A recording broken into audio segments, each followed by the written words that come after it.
여러분 안녕하세요. 다음 사회 시간에는 고려의 건국과 후 삼국 통일에 대해서 알아보도록 하겠습니다.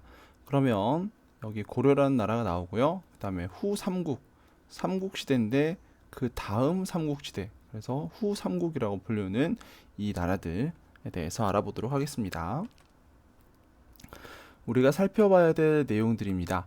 이제 통일신라가 망하게 되고요. 새로운 나라들이 등장을 하게 되는데 여기에 이제 고려라는 나라가 이어지게 되죠. 그리고 이 고려라는 나라에서 어떤 일들이 있었는지 쭉 연표로 나와 있는데 이 연표를 여러분들이 지금 다 외울 건 아니고요. 오늘 이 시간에 보아야 될 건 고려 건국부터 후 삼국 통일 과정까지 한번 살펴보도록 하겠습니다. 네, 그렇게 통일 신라, 즉 삼국을 통일한 그 신라가 이제는 몰락하기 시작합니다. 귀족들이 왕위를 가지고 다투기 시작하는 거예요. 그러면서 나라가 혼란스러워지겠죠. 그래서 그 지방에 있던 세력들이 중앙에서 나라가 혼란스럽고 자기들끼리 왕권을 가지기 위해서 싸움을 하다 보니 지방에 있던 사람들은 가운데서 관리가 제대로 안 되니까 그렇다면 내가 스스로 이 지역을 내가 다스려야겠다 생각을 한 거죠. 그래서 여기 보이듯이 중앙 통치에서 벗어나서 이 자기 지역을 독자적으로 다스리려고 한 어떤 세력이냐, 여기서 꼭 알아야 될 게 바로 이 호족 세력, 호족이라고 불리우는 세력이 등장하기 시작했습니다. 즉 이 사람들은 중앙에서 벗어난 사람들이에요. 그죠? 중앙 정치를 마음에 안 들고 내가 스스로 해야겠다라는 그런 욕심이 있는 사람들입니다. 물론 세력도 있을 거고 뭐 자본이나 어떤 뭐 군사력도 따로 갖출 수 있었겠죠. 그래서 이 사람들 곁에 이 호족 세력 옆에 이 사람들만 된 것이 아니라 주변에 있던 이 선종 불교 스님들도 함께 힘을 모으고 거기에 우리가 신라에서 골품제 있었죠. 그 중에 육두품 세력이 함께 힘을 모아서 이 반신라 세력, 신라에 반대하는 세력으로 힘을 키워갔습니다. 근데 여기에서 있는 이 육두품 중에 여러분들이 혹시나 이름 들어본 최치원이라는 사람이 있는데 이 사람이 당나라로 간 아주 천재적인 유학파 사람인데요. 근데 신라로 돌아와서 신라를 다시 한번 되살려 보겠다고 자신의 정책을 이렇게 왕에게 얘기했으나 귀족들이 이때 한창 이렇게 왕위 다툼을 하고 있고 자기들끼리 세력 다툼을 하고 있던 관계로 육두품 이 최치원의 의견을 받아들이지 않았습니다. 그래서 그 최치원이라는 인물은 네, 절로 들어가 버리게 되고요. 다시는 이제 이쪽으로 나오지 않고 그러다 보니까 육두품 이 세력들은 그래 우리는 신라에서 더 이상 안 돼. 그러면 새로운 세력에 힘을 보태야겠어. 해서 새로운 세력과 힘을 더해서 이렇게 반신라 세력이 된 겁니다.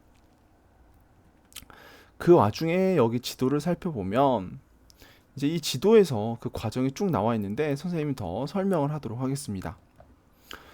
여러분들 이제 한 번은 이름 들어봤죠? 이 고려를 만든 왕건. 근데 이 왕건이란 사람이 처음에는 따로 고려를 만든 것이 아니라 처음에 궁의 신하가 되어서 있었습니다. 그런데 이 사람은 이 나중에 이 신하들이 추대를 해서 왕위에 오르게 되었는데 이 과정 왜 갑자기 궁의 신하였는데 이 사람을 왕으로 만들려고 했을까 생각해 보면 이 궁예라는 사람이 처음에는 되게 호기롭고 정의롭고 되게 호탕한 그런 사람이었다고 합니다. 그런데 이 사람이 시간이 지나면서 자신이 미륵불이다라는 내가 미륵이다라는 얘기를 하면서 자기가 곧 부처라는 얘기예요. 그런 얘기를 하면서 관심법 이게 뭐냐면 사람의 마음을 읽을 수 있다라는 뭐 그런 능력이라고 합니다. 그래서 자신이 부하들이 있는데 자신 부하들에게 뭐 너 내 와이프랑 바람났지? 근데 아닙니다. 뭐 이러면 내가 너의 마음을 읽을 수 있다 해가지고 죽여버리는 거죠. 자기의 마음에 들지 않으면 내가 너의 마음을 읽을 수 있다면서 이 사람을 처단해 버리는 겁니다. 그러다 보니까 이 사람들은 하루하루가 되게 힘들었겠죠. 그러면서 그 사람들의 마음을 점점 잃어갔습니다. 너무 공포스럽잖아요. 어느 날 갑자기 자기가 그 궁예의 마음에 들지 않는다고 해가지고 죽여버리는 거니까 얼마나 살기 힘들었을 거예요. 그죠? 그래서 왕건을 따르던 이제 신하들이, 야, 내가 너를 왕으로 추대할게. 너 왕이 해. 왕을 해. 궁에 몰아내고 너가 왕 해야겠다. 한 겁니다. 여기에서도 보면 왜 하필 왕건이었을까 생각해 보면 그동안의 행적이나 그동안의 이제 살아가는 모습을 보았을 때 이 사람은 왕이 될 만한 인물이다라는 걸 다른 사람들이 느꼈겠죠. 네, 그 모습을 좀 더 살펴보겠습니다. 그래서 이 추대라는 건 윗사람으로 떠받든다라는 그런 단어입니다. 여러분들 혹시나 해서 선생님이 추가적으로 넣어놨고요. 그래서 이 고려는 고구려의 계승의식을 따라 나라 이름을 나중에 고려라고 했습니다. 이 궁예라는 인물이 처음에 후고구려라고 했잖아요. 근데 고구려를 이어받았다라는 건데 일단 궁예도 고구려를 이어받는다라고 해서 고려라고 했습니다.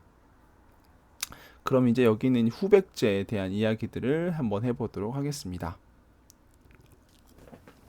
그 전에 한 가지를 빼먹었는데, 고려가 건국되고 나서 여기 보면 이렇게 발해 유민을 포용했다라고 되어 있죠. 이제 발해가 위쪽에 있는 이 거란족에 의해서 이제 멸망을 하게 되고, 발해가 막 중국의 역사다라고 하지만 이 유민들은 어디로 왔냐 하면 고려라는 땅으로 망명을 왔습니다.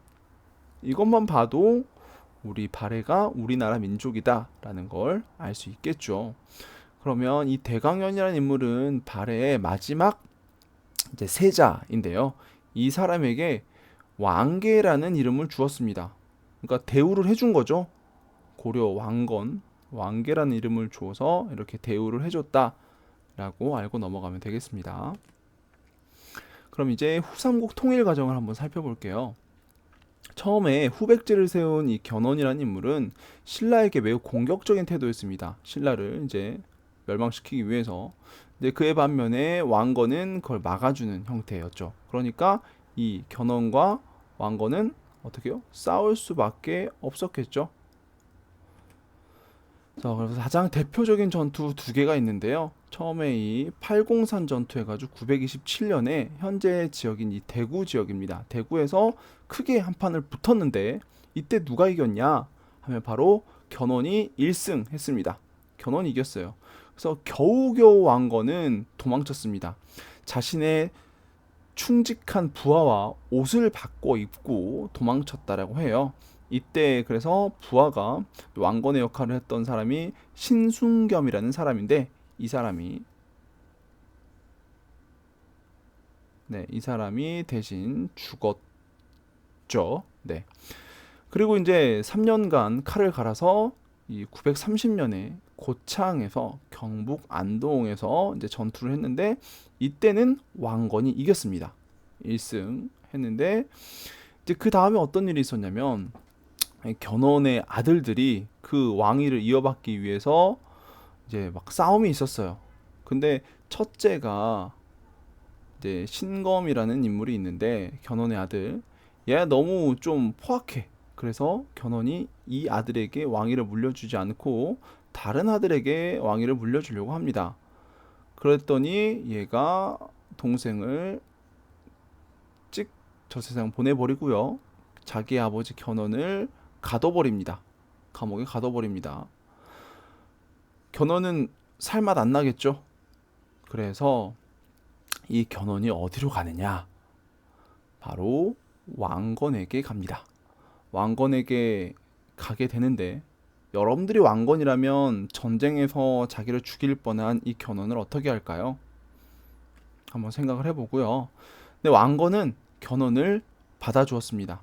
맨발로 뛰어나가서 견훤을 받아주고 견훤을 자신의 아버지로 삼는 등 매우 큰 대우를 해줬죠.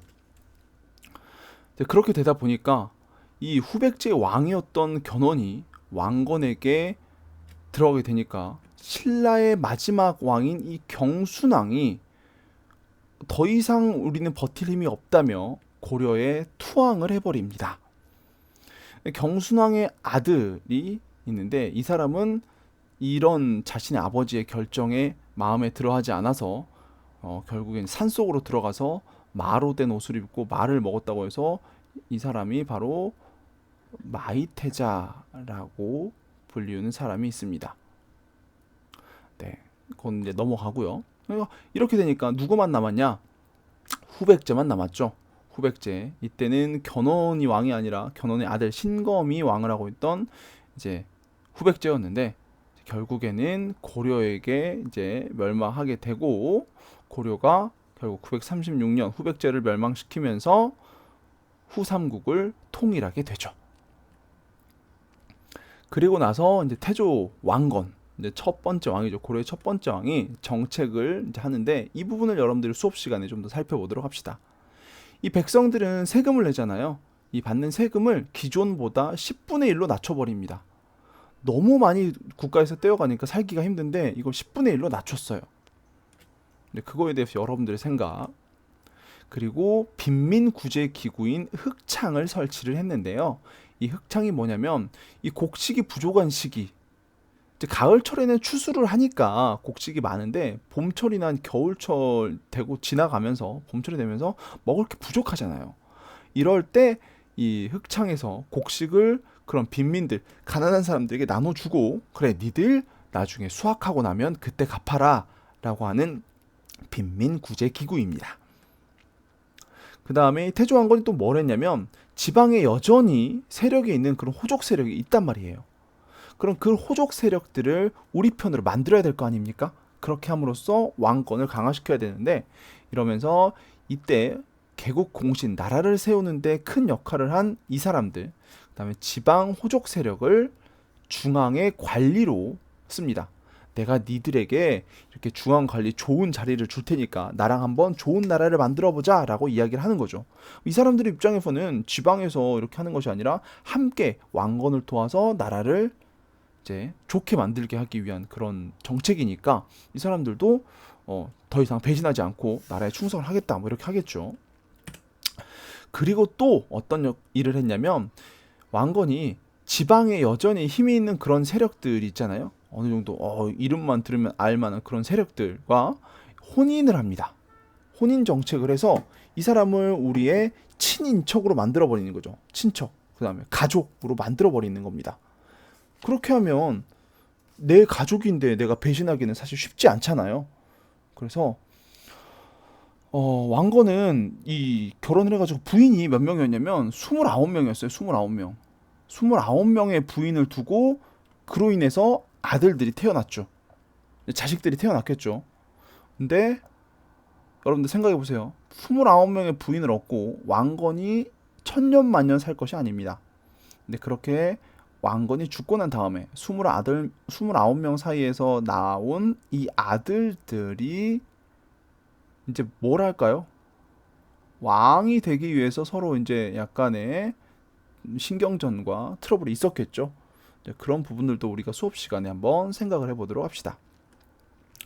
그리고 왕건은 후뇨 10조라고 해가지고 후대 왕들이 지켜야 할 내용을 제시한 것이 있습니다. 그래서 이 내용, 후뇨 10조에 대한 내용도 수업 시간에 자세하게 살펴보면서 도대체 어떤 내용들이 있고 이 태조 왕건은 어떤 생각을 가지고 있는지 왕건의 생각을 한번 살펴보는 시간을 갖도록 하겠습니다. 마지막으로 이 태조 왕건이 이제 이 국가를 다스리기 위해서는 그렇게 정책을 세웠는데, 국가 바깥으로는 어떻게 했느냐 살펴보면, 북진 정책, 북쪽으로 전진하는, 즉 북쪽으로 전진하려면 뭘 해야겠어요? 영토를 확장해야 되는 거죠. 영토를 확장하기 위해서 이제 정책을 내세웠는데요.